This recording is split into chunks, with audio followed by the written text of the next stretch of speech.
noches a todos nuestros queridos amigos y hermanos que nos visitan, todos los bendecidos del Señor que están en este lugar y se dan cita nuevamente en una noche de jueves más, donde hablaremos la gloriosa palabra del Señor. En esta noche también saludamos a la audiencia que nos ve a través de las páginas del internet, a través de YouTube, a través de engraciatv.com y cualquier otro medio que retransmite esta gloriosa palabra del Señor. En esta noche continuamos en el volumen 5 que comenzó la semana pasada, y el tema de esta noche es la continuación del tema pasado, y el de esta noche lo hemos titulado Conociendo más del infierno. Conociendo más del infierno.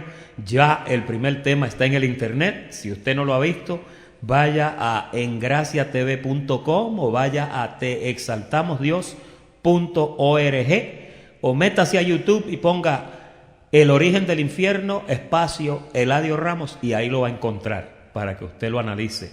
También nuestros panfletos están incluidos en la plática, así que si usted está en una computadora o tiene su televisión interactiva, una 4K, usted también puede ver el panfleto abierto mientras está viendo el estudio. Y en esta noche, conociendo más del infierno. ¿Cuántos fueron edificados con la plática pasada? La semana pasada le sacamos algunos tornillos y algunas tuercas a toda esa doctrina del infierno que asusta a los creyentes, y llegamos a muchas conclusiones. Hoy pusimos unas fotos un poquito diferentes. La foto grande se llama Las puertas del infierno, le pusieron a esa obra de arte. Y ahí al lado hay un hombre feo con la bola del mundo en sus manos, porque hay gente que todavía piensa que el mundo es del diablo. Y ahí hay otro sentado en el trono que se ve medio cansado. Parece que ya está cansado de reinar. Y otro ahí que hay mucho fuego y mucho azufre. Y ahí abajo otra foto de las puertas del Hades. Así que en esta noche la lectura clave es: y sobre esta roca edificaré mi iglesia, y las puertas del Hades o del infierno no prevalecerán contra ella. Es bien necesario que usted entienda ese versículo, porque ese versículo se lo citó Jesús por su boca a Pedro cuando le hablaba del comienzo de la difusión del evangelio. Diga, difusión. Y cuando el evangelio comenzó, el evangelio que se comenzó a predicar de Jesucristo no podía contener ninguna amenaza infernal o del infierno. Cuando tú comenzaste a predicar ese evangelio, ya ese evangelio había logrado tantas cosas, el autor de ese evangelio, y una de ellas fue que ya él destituyó esas cosas que te metían a ti en problemas. Tú tienes que entender que tú eres un creyente lavado con la sangre de Cristo. Diga, yo estoy lavado. Tú eres un creyente redimido. Diga, estoy redimido. Tú eres un creyente trasladado. Diga, estoy trasladado al reino de su amado Hijo. Tú estás sentado en lugares celestiales. Tú has vencido ya, porque Él venció. A ti se te llama más que vencedor. Amén. Y cuando la iglesia de Jesucristo entiende esto y empieza a ver esas enseñanzas que están escritas en la palabra, por eso es que usted tiene que ser un escriba docto, que sabe meter la mano en el tesoro. ¿Cuál es el tesoro? El tesoro es este. Y es un tesoro que tiene muchas cosas, pero aquí hay cosas viejas y hay cosas nuevas. Entonces el escriba docto, que es el estudioso que es docto, que está experimentado, sabe meter la mano aquí y sacar cosas viejas para usarlos como ejemplo, pero saca las cosas nuevas del nuevo pacto. Y ese eres tú. Diga, ese soy yo. Amén. Ahora, en el repaso, en el estudio pasado, hablamos del origen del infierno. Y repasamos que era un lugar donde quemaban cuerpos humanos y cuerpos de animales. Tocamos al final que la Biblia habla de otro lugar para el diablo y sus ángeles, que ahí fue donde nos quedamos la semana pasada. Y cuando leímos esos versos, yo sé que a algunos de ustedes el esqueleto le tembló. Porque llegamos a la conclusión de que el infierno que nosotros difundimos y que nosotros dilucidamos la semana pasada era un quemadero en las afueras de Jerusalén que fue originado por el hijo o los hijos de Hinón. Y después en Jeremías 19:6, Jehová llegó y le dijo a Jeremías: vete y dile al pueblo que hoy oficialmente yo le cambio el nombre a ese lugar de Gehenna y le vamos a poner el Valle de la Matanza. Eso es Jeremías 19:6, por si usted no lo tenía, lo puede escribir en sus notitas. Entonces, ¿qué pasa? Que ese sitio era para quemar carne.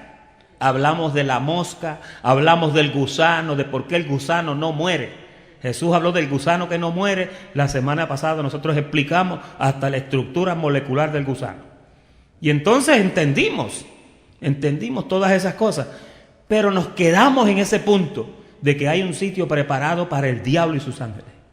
Ahora fíjese, la semana pasada también dijimos que cuando los traductores de Grecia llegaron a esa palabra de Gehenna, la palabra Gehenna que tenía que ver con el valle de los hijos de Hinón, el valle de la matanza, ellos tenían que buscar una palabra que le cuadrara a ese lugar.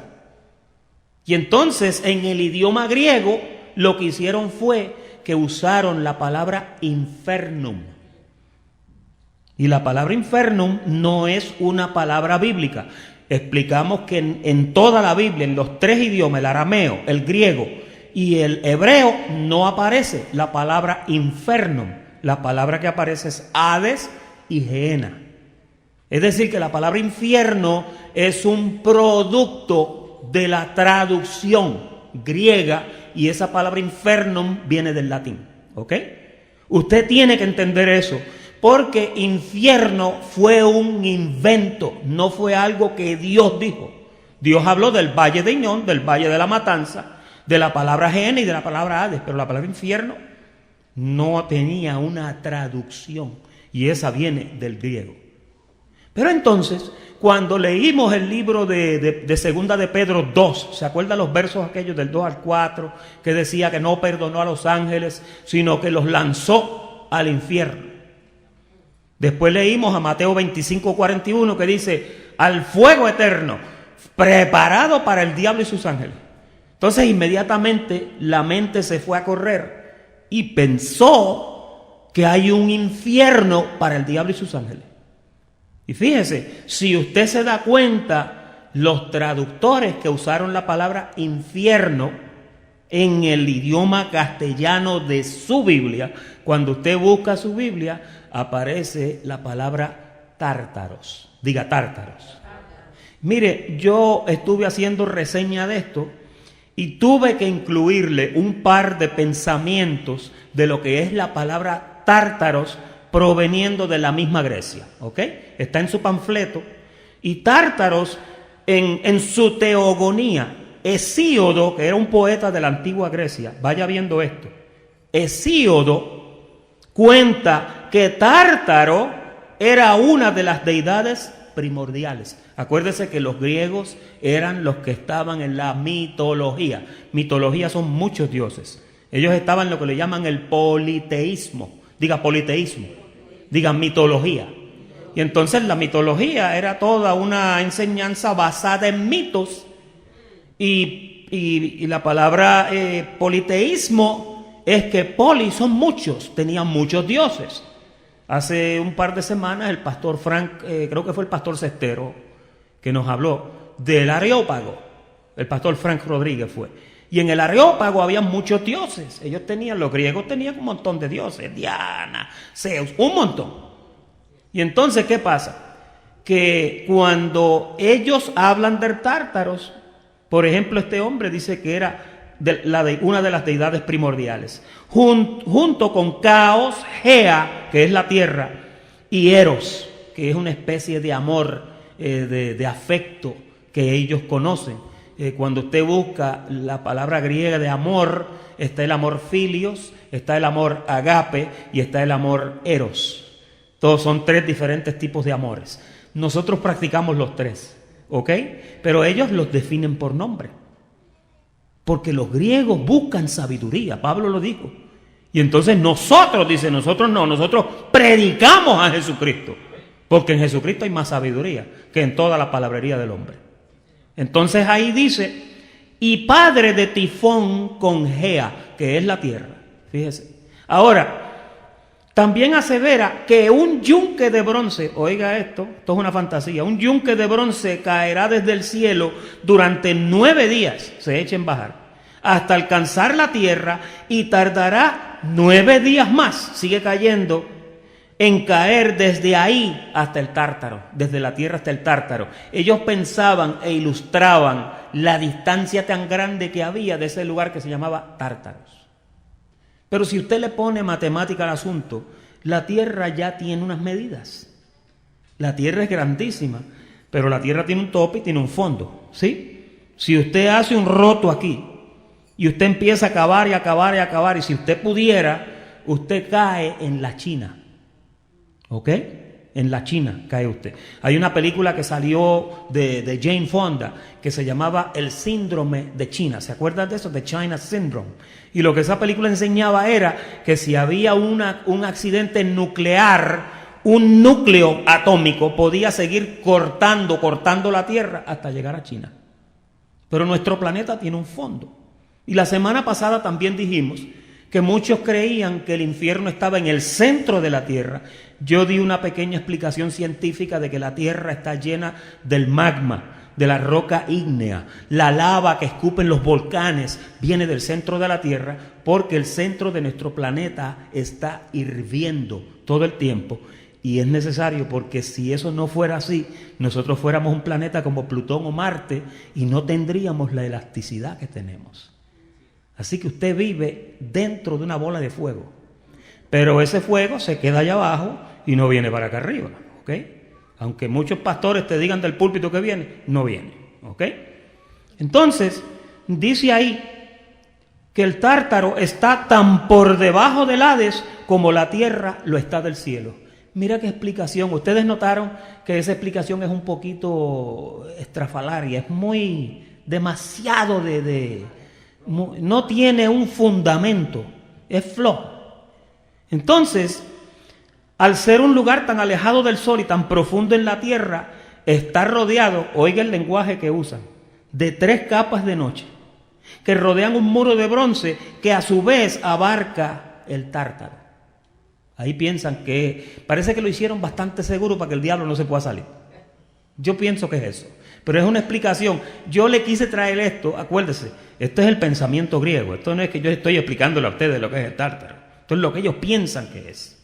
Es un pozo húmedo, frío y desgraciado, hundido en la tenebrosa oscuridad, y es lugar, según ellos, para el diablo y sus ángeles.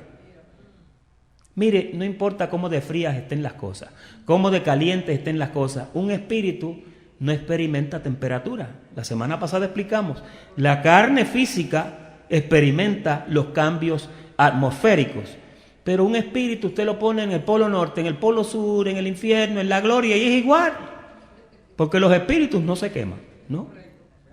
Así que baste la explicación de lo que es la percepción griega de lo que es el Tártaros, ¿ok? Ahora, vamos a ver la primera parte de hoy, 3 versículos, y el título de este tema es, 4 versículos, el título de este tema es, para siempre dejarás de ser. La razón por la que he escogido esta forma de dilucidar esto, es porque si usted entiende dónde está el diablo, pues entonces usted va a entender dónde está el infierno. ¿Ok? El infierno preparado para el diablo y sus ángeles, estoy hablando. ¿Ok? Porque acuérdese, la Biblia que usted tiene viene de una traducción romana, diga romana. Y entonces los romanos, cuando tradujeron nuestra Biblia, ellos utilizaron las palabras más apropiadas según el consejo del pensamiento romano. Ahora, si usted busca una Biblia de la Septuaginta, que la Septuaginta es un consejo de 70 ancianos, usted va a notar que la Septuaginta tiene una diferencia porque la traducción no se aferra a una escuela de pensamiento que pudiera ser romana o pudiera ser griega. Por eso que es tan importante. Aquí por eso usted ve que leemos un montón de Biblias. Porque si usted se agarra de una Reina Valera, usted anda brazo a brazo con nuestros hermanos católicos. Y el pensamiento que su Biblia va a tener, la traducción va a ser el pensamiento y la forma de pensar de nuestros hermanos católicos. ¿Ok?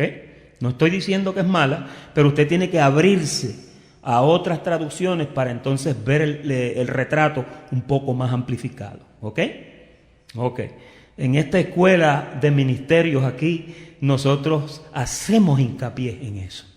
Usted tiene que estudiar, usted tiene que ser un bereano, usted tiene que leer, usted tiene que indagar, tiene que inquirir para poder llegar al fondo de las cosas.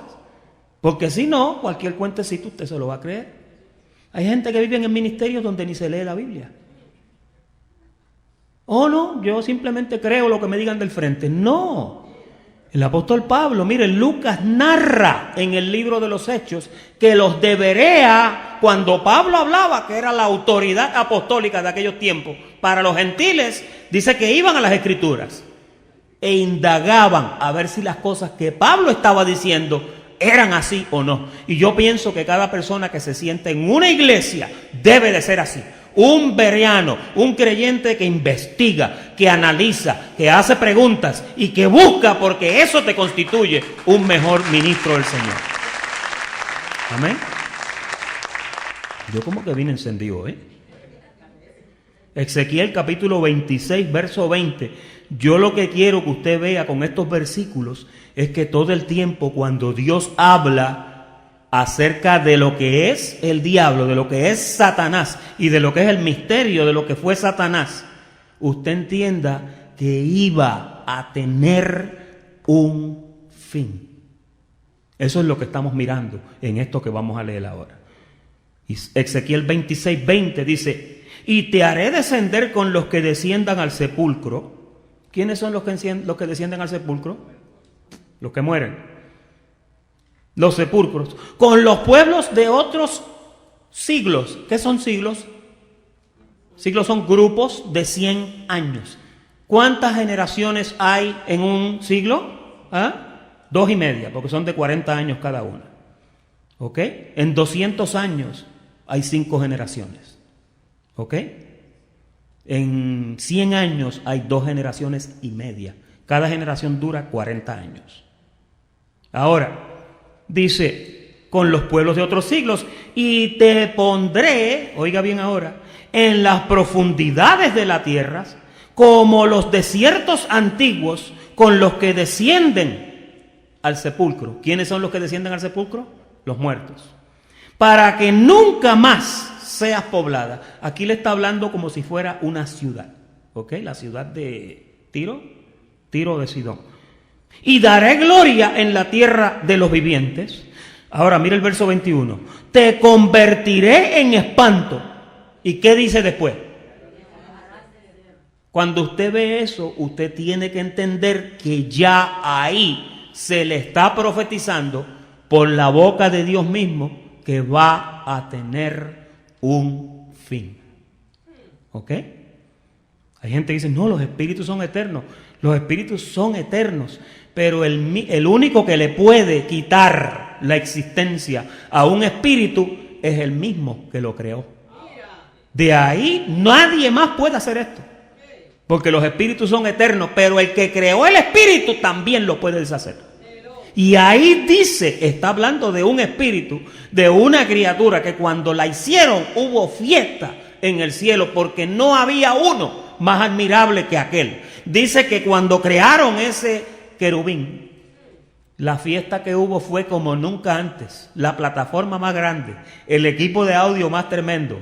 Se quedó corto el de Eros Ramazzotti, que dicen que no han subido todavía una plataforma como la que le suben a ese hombre. ¿Saben quién es Eros Ramazzotti?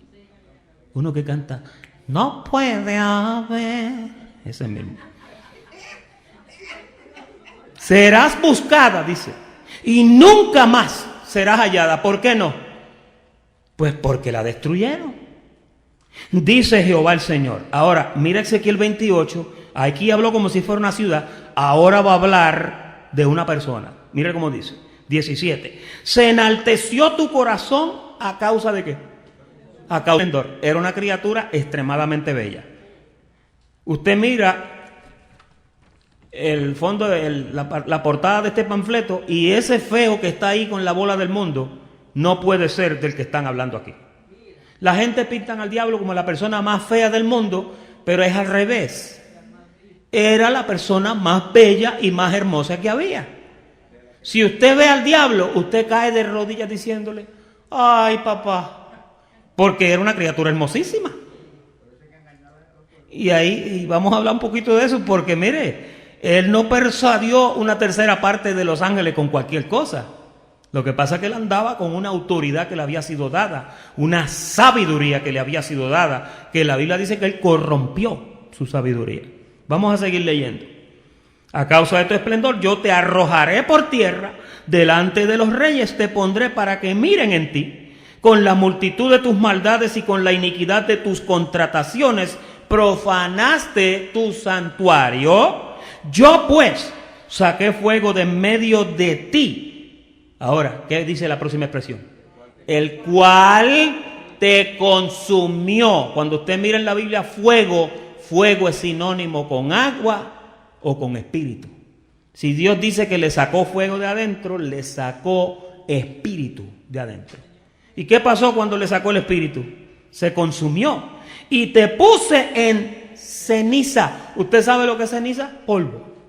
Te puse en ceniza sobre la tierra a los ojos de todos los que te miran, todos los que te conocieron de entre los pueblos, se maravillarán sobre ti, espanto serás.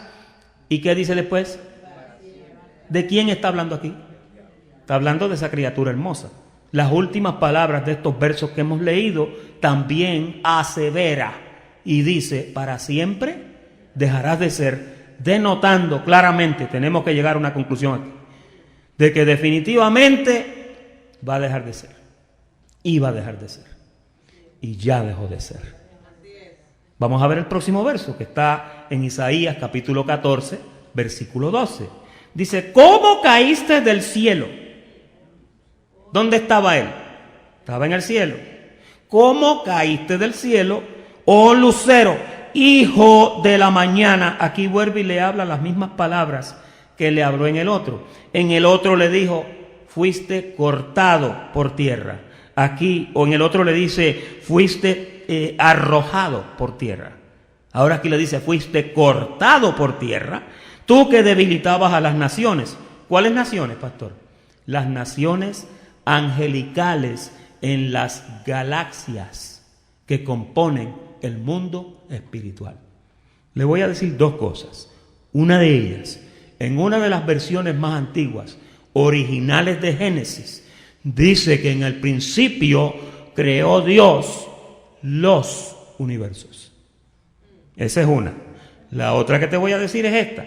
En uno de los originales más antiguos, cuando al de la parábola del 5 talentos, ¿se acuerdan de la parábola de 5 talentos? Cuando le multiplicaron y le entregaron 10 talentos, hay una versión original que dice: y le puso Dios sobre muchas ciudades. Y hay gente que no entiende eso. Hay gente que se limita a que toda la existencia es solamente este planetita que en el dedo de Dios es la punta de un alfiler. No la cabeza de un alfiler, porque eso es muy grande. La punta de un alfiler. Entonces la gente piensa que la única existencia que hay en el mundo es este planeta. Y se olvidan de las huestes celestiales. Se olvidan de los universos espirituales. Se olvidan del orden angelical, donde hay multitudes de millares de ángeles que tienen a cargo sitios universales en los universos. Y ahí es que va a reinar usted. Y de eso vamos a hablar un día. Porque hay gente que cuando piensan: ¿cuál va a ser mi galardón, pastor? ¿Tú piensas que va a ser un reloj Rolex? No lo mires mucho, que este no es Rolex. Una gorrita, una coronita, un apartamento. No. ¿Tú sabes lo que Dios te va a dar? Dios te va a dar autoridad de gobernar naciones. Por eso es que Pablo una vez le dijo a la iglesia: ¿qué hacen ustedes riñendo? ¿Ustedes no saben que ustedes van a gobernar sobre ángeles? Y por eso es que tú tienes que ser sabio, tú tienes que ser prudente. Por eso es que tú tienes que procurar crecer en este conocimiento, porque tú vas a ser director en uno de esos universos. Tú eres la iglesia de Jesucristo.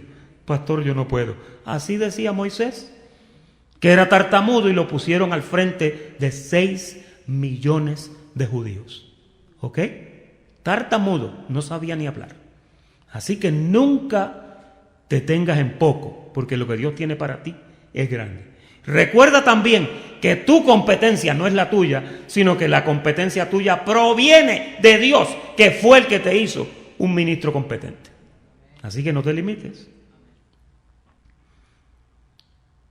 Sobre las alturas de las nubes subiré, decía él. En el monte del testimonio me sentaré a los lados del norte. Verso 15. Mas tú, aquí está, vuelve la voz y le habla y le dice lo que le sucedió a uno que estaba allá en las alturas. Él quería poner el trono por allá por el Aquilón. Aquilón es norte. En un sitio alto y un sitio sublime. Se quería ir más arriba de Dios. ¿Y sabes lo que le pasó? Que le cortaron la sala. Le cortaron la sala. Mira cómo dice el verso 15. Mas tú derribado eres, ¿hasta dónde? ¿Qué es el Seol? El lugar de los muertos en hebreo. El lugar donde tiran los muertos. Ahí lo tiraron a él. A los lados del abismo. Esto tiene una connotación tan tremenda, a los lados del abismo. Creo que Job, que dice un salmo, cuando habla, que dice que un abismo grita a otro. ¿Usted sabe lo que es un abismo? Un abismo es una profundidad enorme, abierta, donde usted no sabe cuál es el fondo. Ahora imagínese usted 2 abismos, uno hablando con el otro. Esas son las profundidades. Los científicos le llaman a eso un black hole, le llaman un hoyo negro. Imagínese usted. Y ahí nuevamente usted ve cómo le dicen a la criatura que lo van a tirar y va a caer en el sitio donde están los muertos. Ahora la cuarta nos da un detalle más específico, que es Hebreos capítulo 2, verso 14. Hebreos 2:14 es un resumen de nuestra encarnación, de la vida espíritu, y también resume y dice de la vida de Dios, del espíritu descendiendo a una existencia carnal. Mira cómo dice: por cuanto los hijos, cuando dice los hijos, se está refiriendo a todos los que encarnaron antes de Cristo. Esos son los hijos. Todos los hijos de Dios que encarnaron antes de Cristo. Participaron de carne y sangre. Él, ¿quién es él? Es Dios, Jesús, ¿verdad? Se llamó Jesús aquí cuando nació. Cristo, Jesús el Cristo. Él participó de lo mismo, pero aquí está el detalle importante. Dice, ¿para qué? Para destruir por medio de la muerte. ¿De cuál muerte? De su muerte. Al que tenía, ¿qué? El imperio de la muerte. ¿Esto es a quién? Esto es al diablo. Nuevamente te dice que la existencia y el advenimiento de Jesús, al venir a la tierra y morir en la cruz del Calvario, destruyó al que tenía el imperio de la muerte, esto es al diablo. Entonces, cuando usted lea versículos proféticos como los que leímos, y cuando usted lea un verso tan claro como Hebreos 2:14, usted tiene que ahora ajustar su teología. Diga, mi teología. Tu teología es el estudio de la palabra que tú haces. Cuando tú tropiezas con un verso como Hebreos 2:14, todo versículo de la Biblia que te hable de la existencia de Satanás, tú lo tienes que llevar a este verso. Porque al tú llevarlo a este verso, tú cumples lo que dice la promesa de lo que fue la muerte de Jesús. Mire, un cristiano que hoy día tiene al diablo vivo, está deshonrando y está teniendo por incierta esa declaración que hay en Hebreos 2.14. Hebreos 2.14 dice que fue destruido. Y todos los versículos que leímos de Ezequiel y de Isaías se profetizó y se dijo que para siempre él iba a dejar de ser. Dejar de ser es dejar de existir. Dejar de ser es no ser más.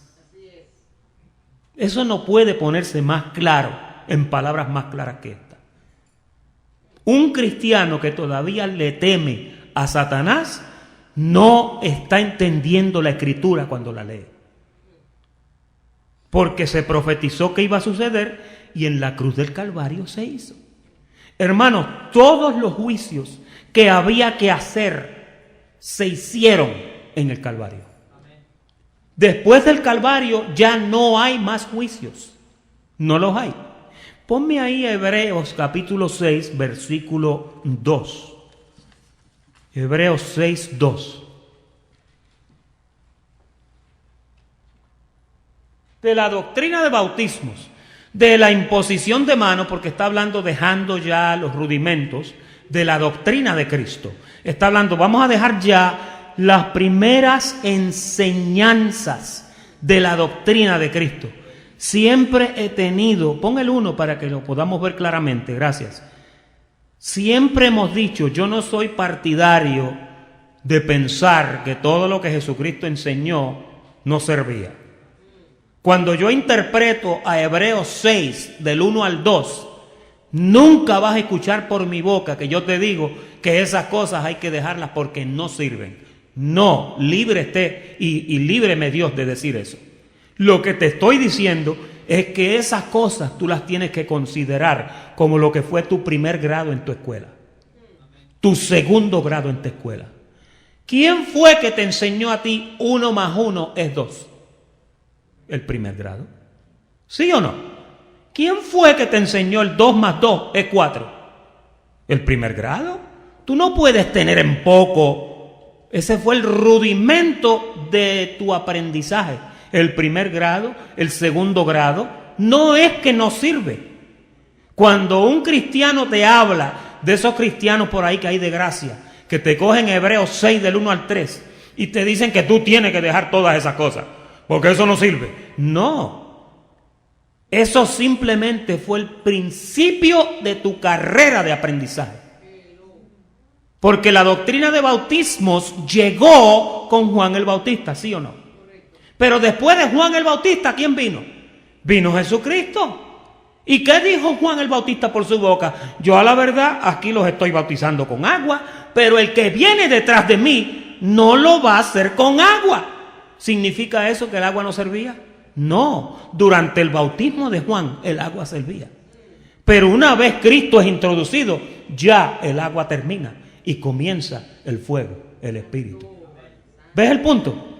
Cuando leas Hebreos 6, 1, 2 y 3, nunca menosprecies pensando que los rudimentos de la doctrina de Cristo son cosas que no sirven.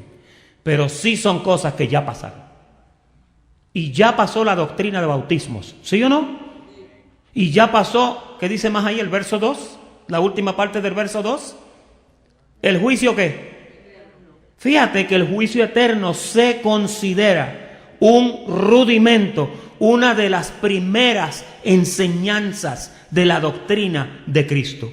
Pastor, ¿y cuándo empezó la doctrina de Cristo? Pues empezó en el año 30 y medio. Ahí empezó, ¿verdad? Porque Jesucristo estuvo predicando ¿cuántos años? 3 años y medio, que son, en el calendario judío, son 1260 días. Cuando Daniel habla del período de 3 años y medio, Daniel dice año, o no, dice semanas, una semana, semanas son 2, son 3, y la mitad de una semana, 3 años y medio. Siempre te lo dice así. Entonces se dice 1260 días, se dice 3 años y medio. Hay otros profetas que utilizan la expresión 42 meses. ¿Por qué 42 meses? Porque 42 meses también equivale a lo mismo. Que son 12 por 3 son 36 y 6 más son 42. 3 años y medio. Daniel también usa la expresión tiempo, 1. Tiempos, 2. Y la mitad de un tiempo, 3 años y medio. Cuando tú lees la Biblia tienes que aprender a unificar esas cosas, porque si no vas a terminar con un revolú así de grande. Por ejemplo, cuando tú lees Apocalipsis, que dice que vio un ángel que descendió con una gran cadena y prendió al dragón.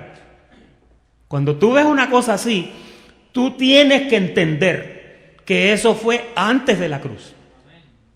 Porque si acabamos de decir que Satanás fue destruido en el Calvario, pues ningún ángel va a bajar con una cadena ahora si ya lo destruyeron y dejó de ser. ¿Qué va a venir a amarrar el ángel? Nada. Entonces Apocalipsis es un libro que se compone, a Juan se lo dijeron claro, y Juan fue fiel y lo escribió. Juan dijo, las cosas que están en este libro son cosas que fueron, cosas que son y cosas que serán. Cuando tú lees Apocalipsis, tú tienes que entender que Apocalipsis contiene un pasado, contiene un presente y contiene un futuro. Ahora te voy a decir esto. La mayor parte de las cosas que Apocalipsis habla, la gran mayoría, ya se cumplieron. Y por eso cuando tú las lees y ves un caballo enorme, y ves un dragón, y ves allá, por ejemplo, cuando la Biblia dice que vio que el dragón bajó del cielo y en la cola, dice, traía la tercera parte de las estrellas. ¿Qué es eso? Pues eso fue cuando Satanás se rebeló en el cielo y engañó una tercera parte de los ángeles. ¿Pero cuándo fue eso, pastor? Eso fue un montón de años atrás. Y la cruz le puso fin al dragón ese que se trajo a la tercera parte de los ángeles. Ahora yo quiero hablarte un poquito de para dónde tiraron esos ángeles, porque ya te dijimos que al diablo dejó de ser, ¿sí? Pero ahora hay que analizar y decir, ok, si al diablo ya lo deshicieron, ¿qué pasó con los que andaban con él? Esa es una buena pregunta, ¿no? Pues vamos a la parte 2, destrucción de los enemigos y principados de oscuridad. Yo necesito agua para esto, porque está muy caliente.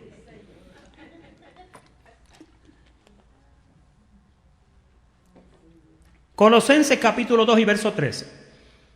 Y a vosotros, estando muertos en pecados y en la incircuncisión de vuestra carne, ¿qué hizo? Os dio vida juntamente con él. Míreme qué más hizo. Está hablando de la cruz. Perdonándoos todos los pecados. ¿Dónde fueron tus pecados perdonados? En la cruz.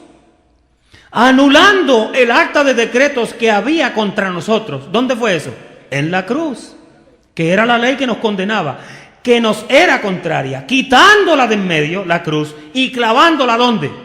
Pues allí fue que pasó, en la cruz. Diga, fue en la cruz. Aquí cantamos un corito, en la cruz, pero fue allí que pasó. Ese coro es tan perfecto porque dice, allí fue que yo primero vi la luz. Y las manchas de mi alma, Él lavó en la cruz. Y fue allí, por fe, que yo vi a Jesús. Y siempre seré feliz con Él.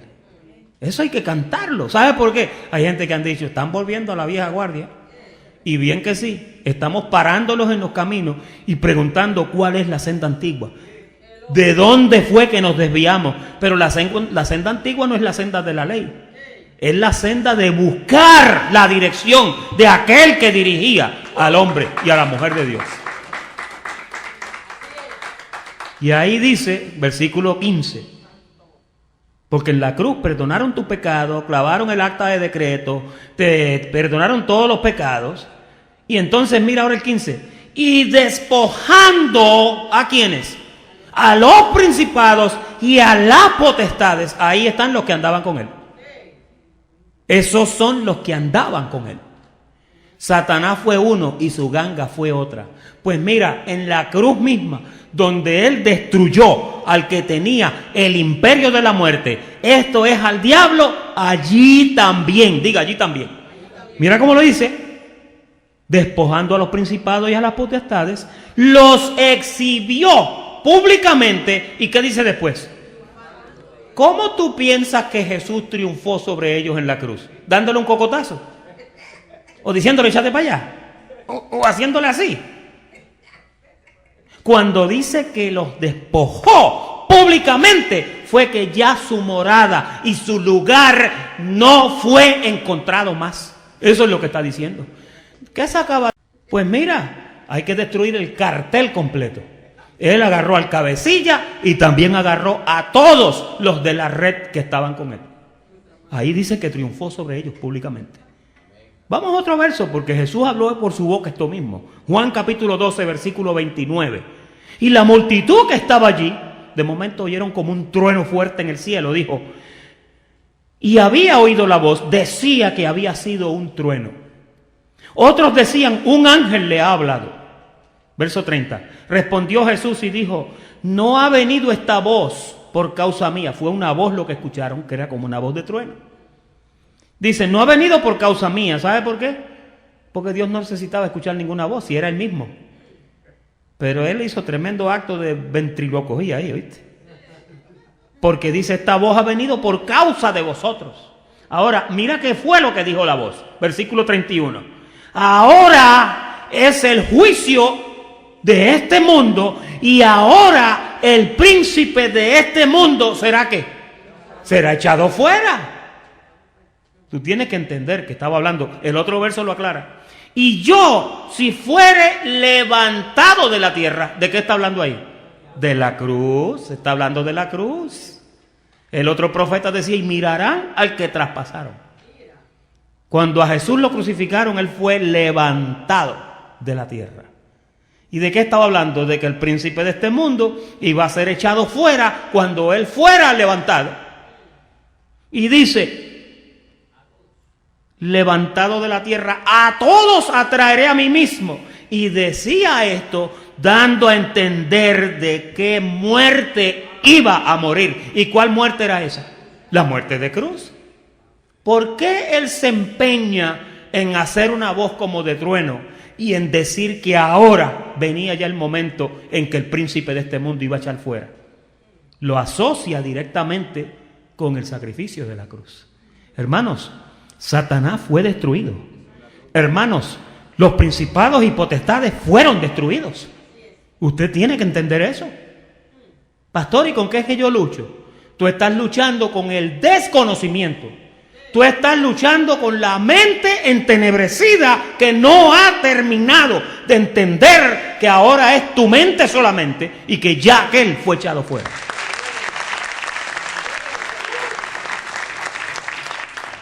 Mire otro verso más, Juan capítulo 16, versículo 7. Pero yo os digo la verdad, os conviene que yo me vaya, porque si no me fuese, el Consolador no vendría a vosotros. Mas si me fuere, os lo enviaré. Oiga bien ahora, verso 8. Y cuando Él venga, ¿cuál viene? El Consolador. ¿Cuándo vino el Consolador? Vino 50 días después de la ascensión. Diga 50. Diga Pentecostés. Pentecostés viene de 50, pentágono. 50 días después del Pentecostés vino el Espíritu Santo y selló a todos los creyentes. Y cuando selló a todos los creyentes, le enseñó unas cosas que era importante que ellos entendían. Mira el verso 8. Cuando Él venga, convencerá al mundo de pecado, de justicia y de qué más. Ahora va a explicar esas tres cosas. De pecado por cuanto no creen en mí. Esa es la primera explicación. De justicia por cuanto yo voy al Padre y no me veréis más. Y mire la tercera, el juicio. Esta es importante. Y de juicio por cuanto el príncipe de este mundo, hay una versión que dice, ya habrá de ser juzgado. Ya ha sido juzgado, aún tengo muchas cosas por deciros, pero ahora no se las puedo decir. ¿Cómo le iba a decir que el diablo lo iban a destruir? Ellos no iban a poder entender eso. Pero tú y yo hoy día lo podemos entender, porque la palabra ahora es suficiente.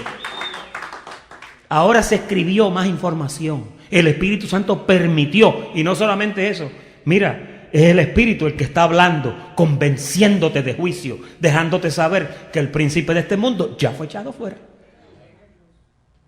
Hay gente que ven al diablo, está en la sopa. Y yo sé que es por desconocimiento, porque el pueblo perece y es por causa de la falta de conocimiento, no es por otra cosa. Amén. Hasta se animó Camilo ahí cuando dije eso. Notas. Pablo nunca habló a los gentiles del infierno. Búsqueme un verso paulino que diga que Pablo habló del infierno. Nunca lo mencionó. ¿Por qué, pastor? Pero él es el maestro de los gentiles. Todo lo que se supone que tú y yo entendamos y conozcamos del evangelio, él lo comunicó. Y obviamente él no lo hizo por allá por la imaginación. Él se refirió a los profetas y a la palabra escrita, ¿no? Pero nunca habló por su boca del infierno. Mencionó acerca de la destrucción de los principados y potestades, que lo leímos ahí en Colosenses. Y Jesús durante sus días de ministerio advirtió que el diablo iba a ser destruido, que te lo dijo un montón de veces. Pero la gente todavía no cree. Y sabes que el Espíritu Santo te convence de justicia, te convence de pecado, pero también te convence de juicio. Te deja saber que el diablo ya fue destruido y que todos los principados fueron destruidos. Pastor, es que yo veo las cosas tan malas. Es que el diablo ya no necesita estar aquí. Porque la maldad que hay en la carne de la gente es suficiente para hacer las mismas cosas que hacía el diablo. Y esa es la explicación de por qué el mundo está tan malo. Pero eso eventualmente la Biblia dice que el cuerpo de pecado será destruido para que no sirvamos más al pecado, sino que sirvamos a Dios en justicia. Pero todo viene de la carne. Diga, todo es carne. Pastor, y esas manifestaciones que yo veo son manifestaciones de carne. ¿No ves que hay tanta información, pero hay tanta desinformación? Hay tanto creyente inepto. Hay tanto creyente desinformado. Hay creyentes que son analfabetas en cuanto a lo que tiene que ver con el estudio de la palabra. No leen, no estudian, no inquieren, no buscan, no analizan, y entonces cualquier cuentecito se lo lleva enredado. ¿Quién te convence a ti de que el diablo está aquí con lo que nosotros enseñamos en este ministerio? Pastor, yo he torcido algún verso aquí. Están todos los versos escritos. Tercera parte. En la doctrina de la gracia no existe el infierno. Colosenses capítulo 1, verso 12. Con gozo, mira lo que habla, mira lo que se le habla a la iglesia. Con gozo, dando gracias al Padre que nos hizo aceptos o aptos para participar de la herencia de los santos en luz. ¿Cómo es posible que tú seas un santo en luz participando de una herencia si el diablo andara por ahí? Él era el primero que llegaba y te entorpecía lo que tú tuvieras. Mire, hermano, si el diablo estuviera vivo, ya él hubiera arrollado este planeta de un cabo del cielo hasta el otro. Pero Dios lo tuvo que sacar y fue en la cruz del Calvario que lo sacó. Hace 2100 años que no hay diablo. Pastor, y ese versículo que dice que el diablo, el ángel vino y lo ató por 1000 años y después de los 1000 años lo desató por un poquito de tiempo. ¿No han leído? Y entonces tú te pones a preguntarte y tú dices, ven acá, ¿y dónde está el diablo? Porque fíjese, cuando usted busca el Antiguo Testamento, los judíos pasaron 1000 años y nunca se habló nada del diablo. ¿Y cuándo es que aparece? 1000 años después, cuando Jesús empieza su ministerio, lo soltaron por un poquito de tiempo más. Mira, te voy a decir otra cosita más. ¿Tú te acuerdas el dragón que habla Apocalipsis, que Juan lo miró? Y dice que el dragón estaba velando a una mujer que estaba encinta. Esa era María. Y dice que estaba velándola y esperando que pariera para matarle la criatura. Y entonces dice que vino una fortaleza y vino una provisión de Dios y cuidó a la mujer, y la mujer huyó al desierto para que no le mataran el nene. ¿Cuándo fue que María huyó? Cuando Herodes andaba buscándola.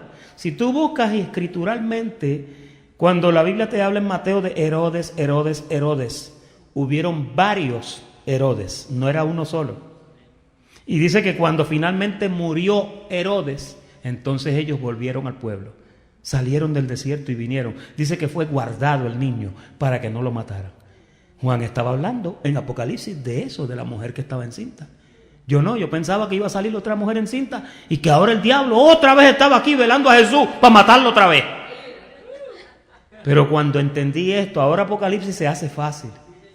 Porque cuando tú respetas la palabra del Señor y tú vas a Apocalipsis y ves un dragón, ok.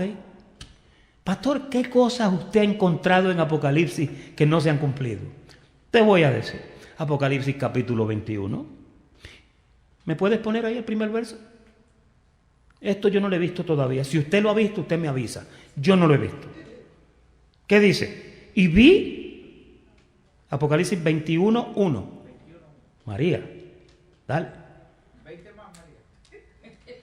¿Qué dice? Y vi un cielo nuevo y una tierra nueva, porque el primer cielo y la primera tierra habían pasado y el mar no era más.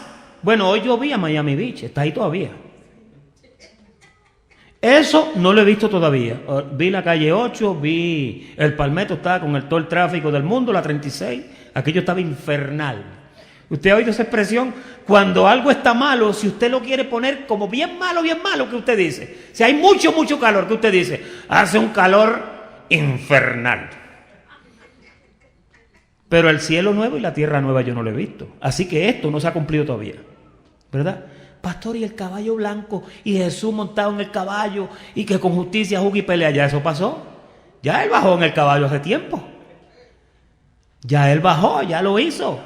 ¿Qué decía en el muslo del caballo cuando él venía? Dice que tenía una escritura en el muslo que decía el verbo de Dios. ¿Y dónde está el verbo de Dios? En Juan, ponlo ahí. Juan 1:1. Aquí está el caballo blanco.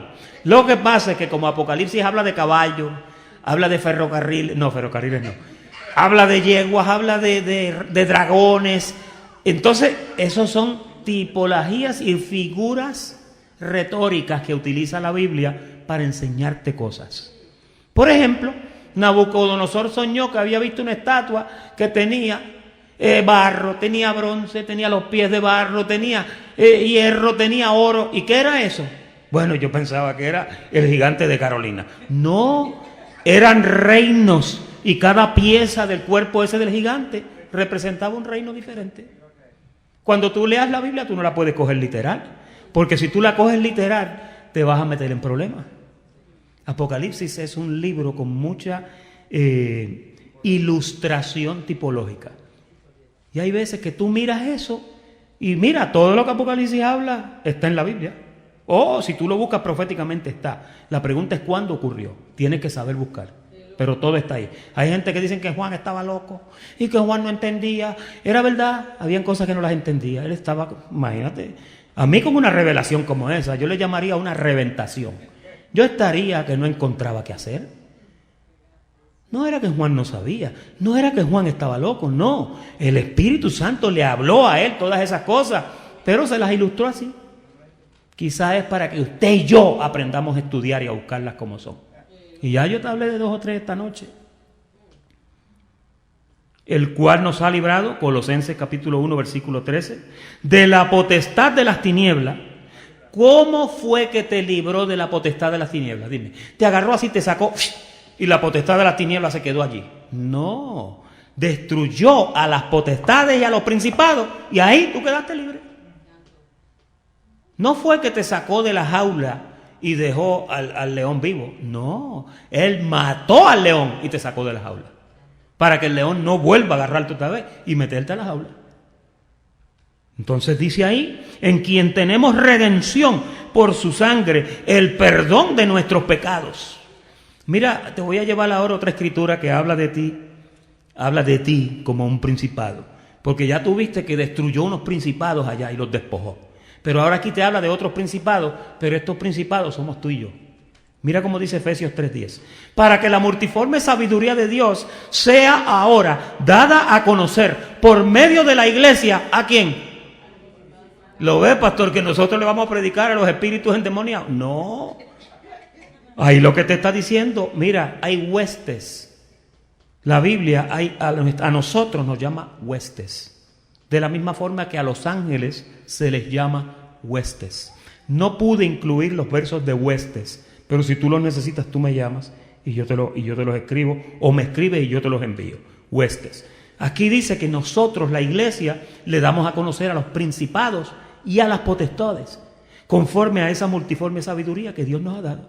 En los lugares celestiales, ¿dónde estamos sentados nosotros?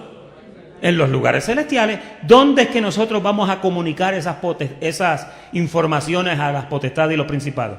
En los lugares celestiales, que es donde estamos. Conforme al propósito eterno que hizo en Cristo Jesús nuestro Señor, en quien tenemos seguridad y acceso con confianza por medio de la fe en Él. Fíjate que a la iglesia no se le habla en ningún sitio del infierno. Lo único que se dijo del infierno en cuanto a la iglesia, yo lo puse frente de tu panfleto. Y es que dice que las puertas del infierno no prevalecerán contra la iglesia de Jesucristo. Pastor, ¿por qué no van a prevalecer? Porque cuando la iglesia se levantó, ya las puertas del infierno las habían quitado. Por eso. Él se lo dijo a Pedro, tú eres Pedro, que es roca o Petros. Tú eres roca, pero sobre esta roca, le estaba diciendo, aunque el nombre tuyo significa roca, en esta roca es que yo voy a edificar mi iglesia. ¿Sabe que nuestros hermanos católicos pensaban que la roca era Pedro, porque se llamaba Petros? Y Petros quiere decir roca.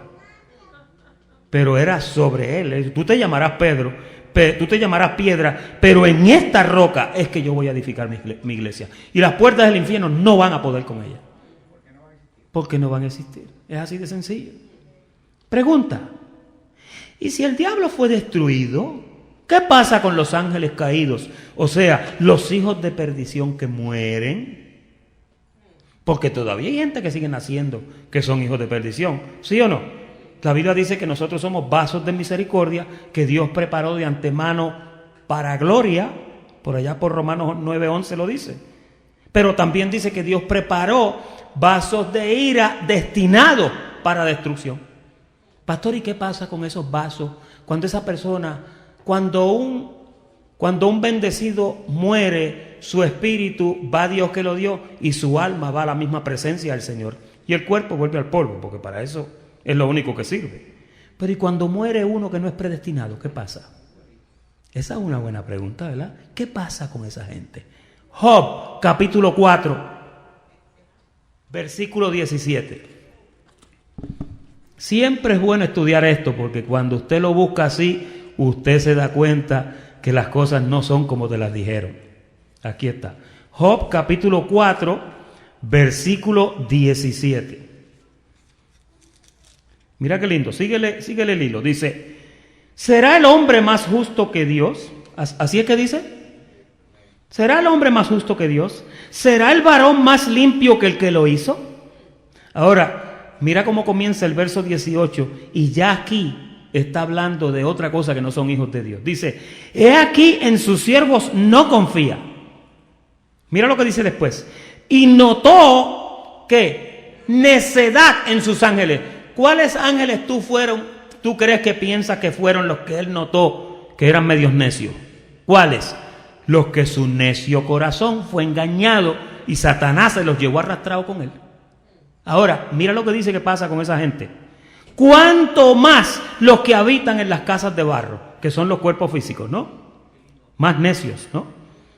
Cuyos cimientos están en el polvo y que serán quebrantados por la polilla. De la mañana a la tarde son destruidos. ¿Y qué dice? Y se pierden para siempre sin haber quien repare de ellos.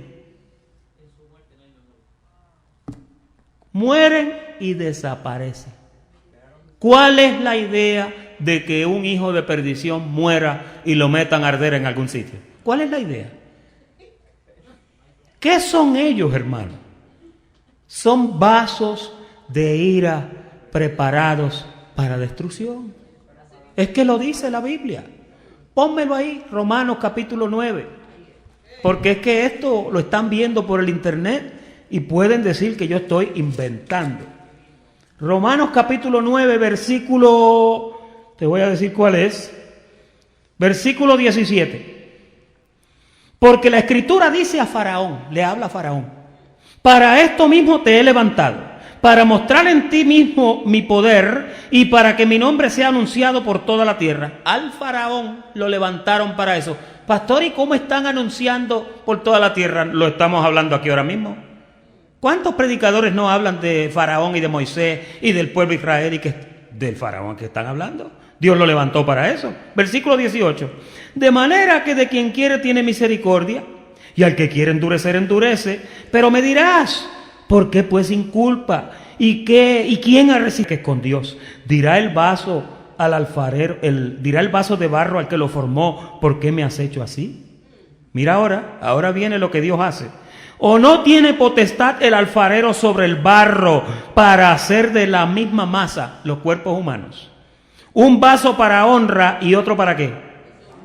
¿Y qué si Dios, versículo 22, queriendo mostrar su ira y hacer notorio su poder, soportó con mucha paciencia a los vasos de qué?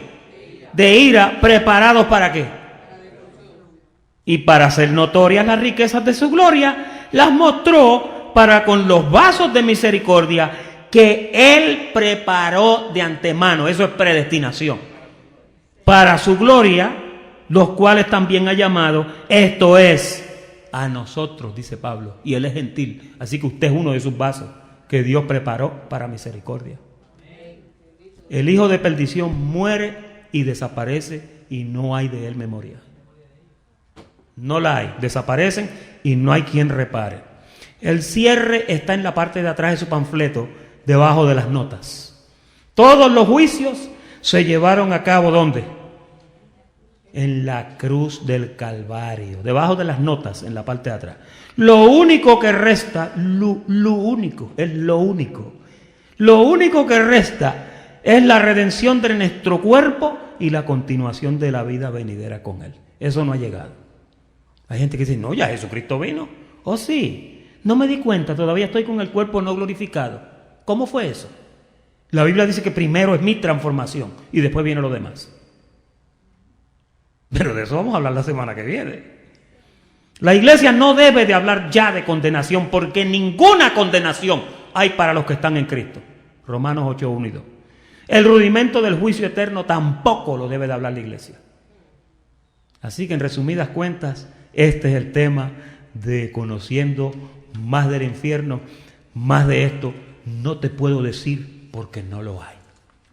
Ese es el tema de esta noche. Gracias por la atención prestada y gracias a los hermanos que nos están viendo. Bendecidos con toda bendición.